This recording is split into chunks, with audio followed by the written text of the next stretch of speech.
আমি হারভেস্টার। বড় সিজন তো চলে এলো, দিন রাত খাটতে হবে, কিন্তু আমার শরীরের পার্টস গুলো কি অচল হওয়ার আগেই পরিবর্তন করেছেন? আমি এয়ার ফিল্টার।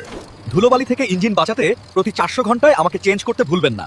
আমি ফুয়েল ফিল্টার। আর আমি অয়েল ফিল্টার। জ্বালানির বিশুদ্ধতা ও ইঞ্জিনের ক্ষয়রোধে আমাদেরও প্রতি 250 ঘন্টায় পরিবর্তন করা চাই। নইলে কিন্তু মাঝপথে ইঞ্জিনের দম ফুরিয়ে যাবে। আমি স্প্রকেট।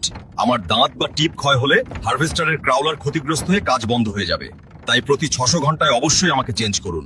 আমি গাইড। আমি ট্র্যাক রোলার। আর আমরা ভেঙে গেলে বা জ্যাম হলে হারভেস্টার নড়তেই পারবে না। তাই নিরাপদ মুভমেন্টের জন্য প্রতি 800 ঘন্টা পর আমাদের বদলে নিন। আমি ব্লেড। আমার ধার কমে গেলে কিন্তু ধান কাটায় অপচয় বাড়বে, প্রতি 200 ঘন্টায় আমাকে রিপ্লেস করুন। আমি চেইন।